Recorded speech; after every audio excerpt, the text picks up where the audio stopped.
Bismillahirrahmanirrahim. Assalamualaikum warahmatullahi wabarakatuh. Apa kabarnya anak-anak? Halo, ketemu lagi sama Ibu ya di mata pelajaran aplikasi pengolah angka. Pada hari ini, pada kesempatan ini kita akan belajar mengenai format aplikasi jurnal umum atau format aplikasi jurnal transaksi. Adapun tujuan pembelajaran pada hari ini, yang pertama menjelaskan pengertian jurnal umum, yang kedua menjelaskan unsur-unsur data penyusun format jurnal umum, yang ketiga membuat aplikasi jurnal umum, yang keempat mengentri dan mengolah data transaksi pada aplikasi jurnal umum. Lanjut. Jurnal. Apa sih jurnal itu? Ada yang tahu? Udah pada tahu pasti ya. Oke, Ibu hanya mengulas lagi. Jurnal umum itu sendiri ialah suatu daftar yang berisi rekaman kronologis dari transaksi-transaksi keuangan yang terjadi dalam perusahaan berdasarkan bukti transaksi yang ada.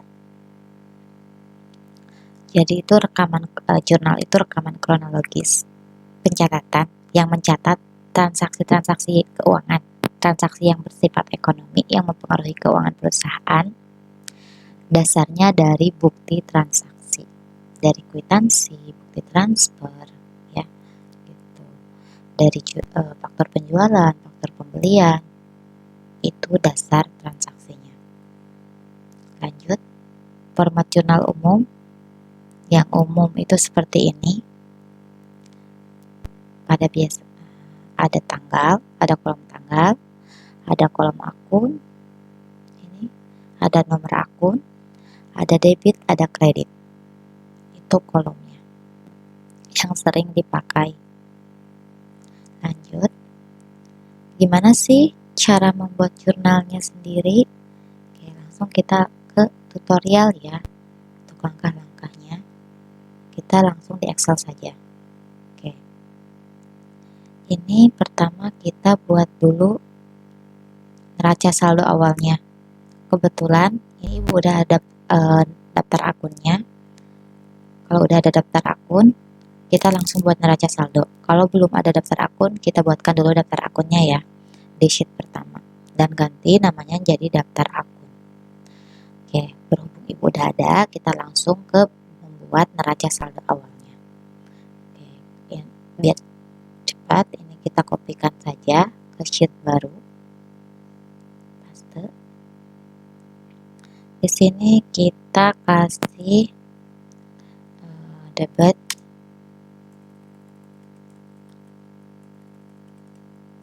debitnya debit sama kredit.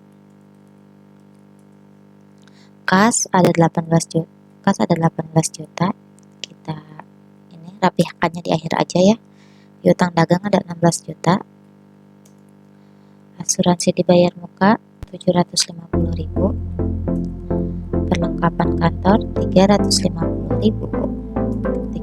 Ketik dulu aja semuanya ya, ini sampai akhir, nanti rapi-rapinya di akhir.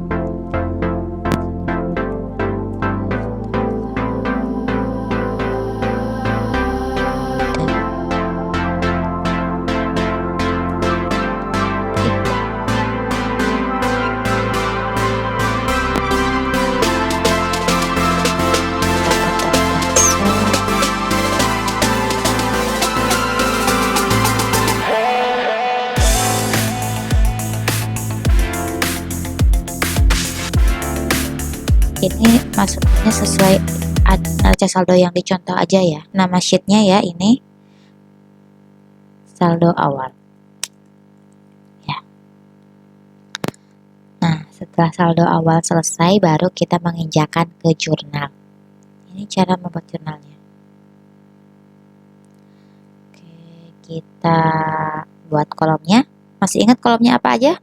Ada kolom tanggal, ada nomor akun, ada kolom akun, ada kolom debit, ada kolom kredit ya.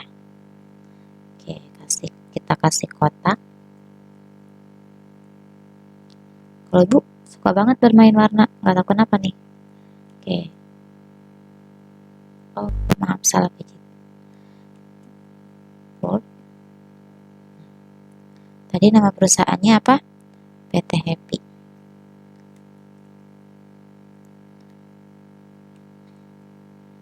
Ini jurnal umum ya.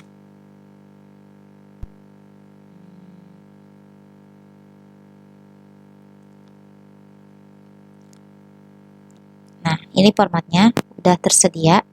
Lanjut, agar nanti pas kita input transaksi,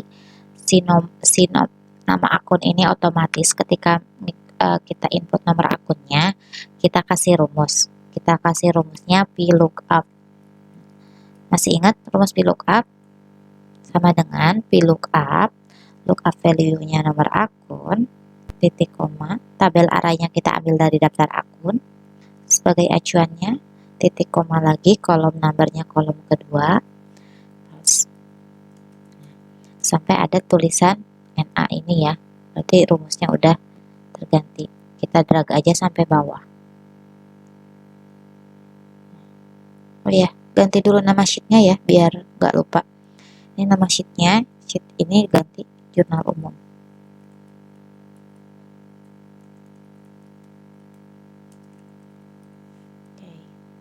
Nah, inputnya kita menggunakan ini form yang di atas. Kalau di atas di sini nih udah ada.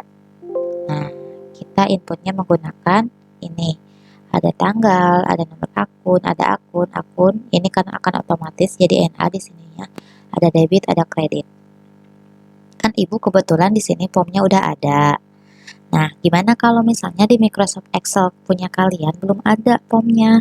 Maka untuk memunculkan ini caranya seperti ini. Ini nih ada yang tanda ini apa ya, segitiga yang ke bawah yang kecil banget, atau tulisannya Customize Quick Access Toolbar, diklik, pilih yang More Commands, nih, dipilih, di sininya choose commands-nya pilih all commands.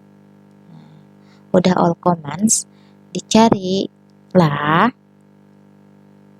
form yang tulisannya form ya, formulir, form.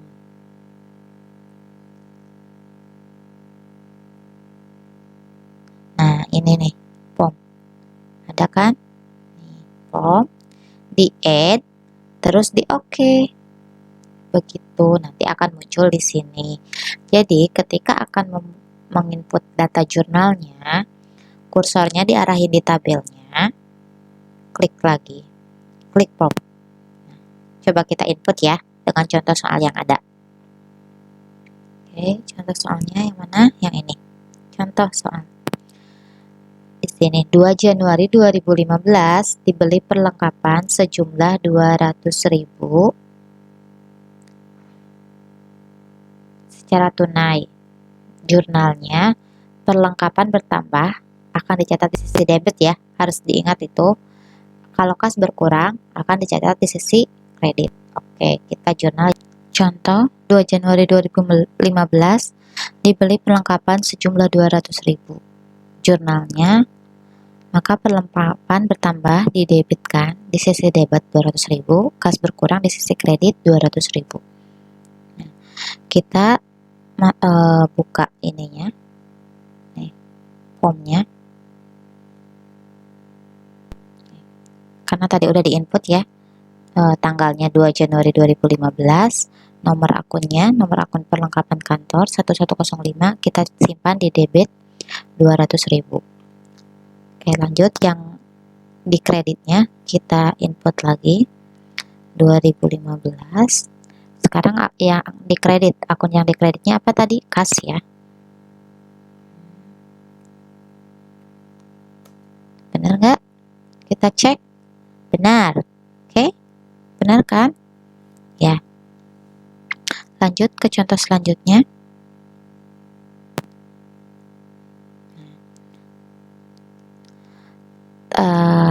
Diasumsikan tanggal 3 dibayar gaji dan komisi 2.500.000 secara tunai. Input lagi di sini, yang di debitnya biaya gaji dan komisi, yang di kreditnya kas. Tanggal 3 03.01.2015. Biaya gaji dan komisi, oh sorry, 2.500.000. Oke, lanjut. Yang dikreditnya apa tadi? Kas.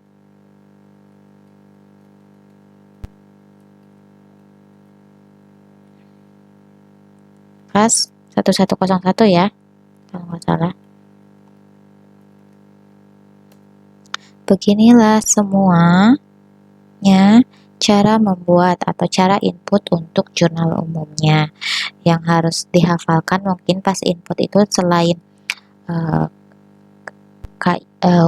kaidah ya, ketentuan ketika debit kreditnya, nomor akunnya juga itu pembiasaan ya kita, nomor akun di transaksi ini. Terus untuk misalnya harta ketika bertambah di sisi kredit atau di sisi debit itu ketentuannya seperti apa ya. Utang ketika bertambah di kredit berkurang di debit, harta ketika bertambah di sisi debit ketika berkurang di sisi kredit, seperti itu, sehingga kita bisa menganalisis jurnal-jurnal atau bukti contoh jurnalnya atau bukti transaksinya dengan benar inputnya. Kenapa? Input transaksi jurnal umum ini kita harus benar-benar teliti. Jurnal umum ini kunci untuk pencatatan semuanya.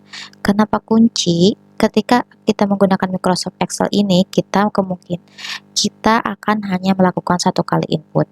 Ketika nanti kita membuat buku besar, membuat neraca saldo setelah penutupan misalnya, atau membuat worksheet, neraca lajur, bahkan sampai membuat laporan keuangan, data yang kita ambil ialah data berdasarkan dari inputan kita pada saat menginput di jurnal transaksi. Jadi yang harus benar-benar diperhatikan ketelitiannya itu memang pada saat melakukan input jurnal transaksi.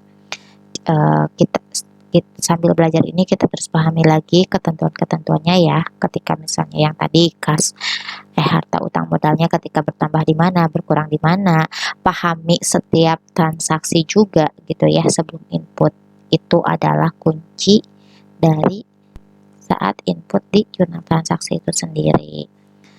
Oke, ada yang ditanyain lagi? Kalau ada nanti bisa input di GCR ya, bisa ke GCR aja atau biasa kalau misalnya ini bisa WA ke ibu untuk sebut hal-hal yang ingin ditanyakan lebih lanjut lagi. Sekian untuk materi jurnal pada hari ini. Wabillahi taufiq wal hidayah. Wassalamualaikum warahmatullahi wabarakatuh.